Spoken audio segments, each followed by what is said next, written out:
बोलो। जी गुरुजी, मैं ये जानना चाह रहा था आपसे कि जैसे कई लोगों पे तंत्र होता है, लेकिन उनके शरीर पे सवारी खेलती नहीं है, लेकिन वो बहुत परेशान होते हैं। तो उसको हम कैसे डिटेल में समझ सकते हैं कि क्योंकि इसमें भी एक क्रम होता है कि वो कितना उसमें दबे हुए हैं और उनके लिए कैसे हम उसको खोज सकते हैं?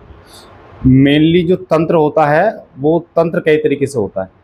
तंत्र हो रहा है खिलाने पिलाने से, तंत्र हो रहा है कपड़े से, और तंत्र हो रहा है शरीर के किसी अंग से। जैसे मासिक धर्म का कोई कपड़ा है, बाल है, पैर की मिट्टी है, उनके माध्यम से तंत्र हो गया।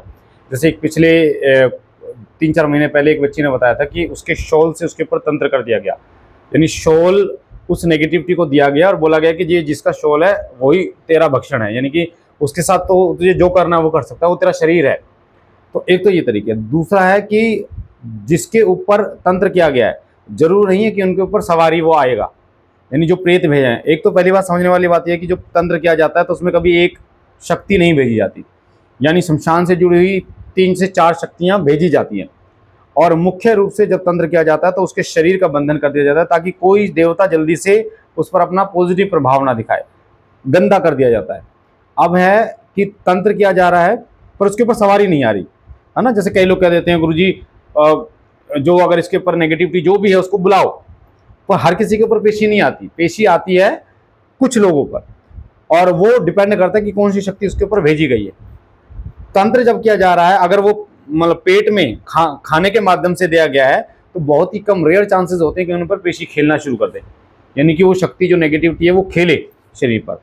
और अगर कपड़े से किया गया है तो उससे ज़्यादा से ज़्यादा ये चांसेस होते हैं कि वो पेशी जो होती है वो खेलती है, और वो इतनी रेयर खेलती है, मतलब इतनी ज़्यादा खेलती है कि अगर थोड़ी सी पॉजिटिव किसी दरबार में चली गई वो खेलना शुरू कर देती है। अब अगर किसी के पैर से किया गया है तंत्र, मिट्टी से किया गया है, या फिर बालों से किया गया है, या फिर किसी अन्य चीज से किया गया है, वो नेगेटिविटी को उठाना पड़ता है।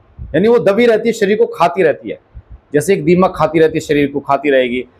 जैसे हमारे साथ पिछले 8 महीने पहले एक केस ऐसा हुआ था कि एक टीचर जो मरी हुई थी नेगेटिविटी में, दोनों पति पत्नी पूजा पाठ कर रहे थे और अनुष्ठान का जप करते थे। तो 30 साल से वो कर रहे थे।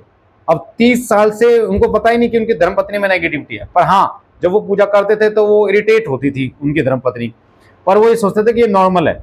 पर जब वो दरबार में आए थे तो पहली बार पेशी उनको आई थी, और जब उन्होंने ये देखा कि मेरी धर्मपत्नी पे ये कैसे हो सकता है कि कोई आकर बोलना शुरू कर दे, तब उनको लगा था कि ये हमें तो पता ही नहीं था। बड़ा अचंभा हो रहा था कि ये पेशी जो है वो साइलेंट रूप से दीमक की तरह खा रही थी।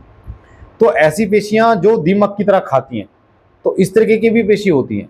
अब मेहंदीपुर बालाजी, या हम जाते हैं बाबा त्रिलोक भारती जी के धाम, या अन्य किसी धाम में जाते हैं, तो वहां पे क्या होता है, वहां पे पेशी को उठाया जाता है। जैसे कई लोग ये सोचते हैं, ये कहते हैं ना, कई कई लोग ये कहते हैं कि खिलाना क्यों जरूरी है जी, यानी पेशी को पेशी लाना क्यों जरूरी है।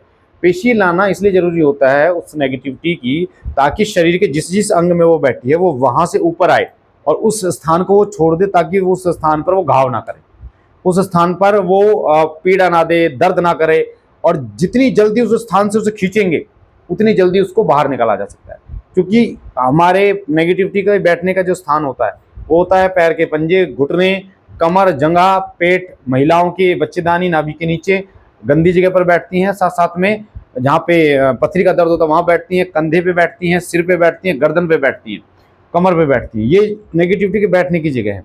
अब वहां से उसको खींचा जाता है।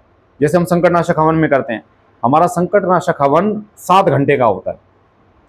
हम करने के लिए उसे 2 घंटे में भी कंप्लीट कर सकते हैं, पर 3 घंटे, शुरुआत के जो 3 घंटे होते हैं उसमें आवाहन होता है, उस नेगेटिविटी को खींचा जाता है एक एक चीज को, ताकि वो जल्दी से जल्दी आराम। इसलिए श्री धाम में लोग जल्दी ठीक होते हैं और लोगों को आराम बहुत जल्दी पड़ते हैं। जो 30-30 साल पुरानी समस्याएं हैं, नहीं चल पा रहे हैं, परेशानी है या दर्द नहीं जा रहे हैं, उनको बहुत जल्दी आराम मिलता है। तो बिना पेशी के भी उसको खत्म किया जा सकता है, पर उसके लिए क्या करना पड़ेगा, यानी पेशी नहीं आ रही उसके अंदर, तो इसका मतलब वो चीज खुद तो आ नहीं रही ऊपर। इसका मतलब हमें कुछ ऐसा डालना होगा ताकि वो चीज, वो जो शक्ति है वहां तक वो जो है वो चली जाए, यानी कि वो नेगेटिविटी तक जाए वो हमारी दवा। जैसे इंसुलिन होता है, एक होता है शरीर के अंदर इंसुलिन बनता है, एक हमें बाहर से डालना पड़ता है। तो जब नेगेटिविटी पेशी नहीं लेती उस समय हमें जल, अभिमंत्रित जल के माध्यम से उस तक डालना पड़ता है, ताकि उसको गलाया जा सके, जैसे पथरी को गलाया नहीं जाता है जी। उस तरीके से। या फिर हम कुछ और खाने के माध्यम से कुछ ऐसे दे दें, उसको बबूत दे देते हैं ताकि वो वहां जाकर अपना कार्य करती है और उसको तोड़ तोड़ के उसको खत्म कर देती है, बंद कर देती है। जी गुरुजी।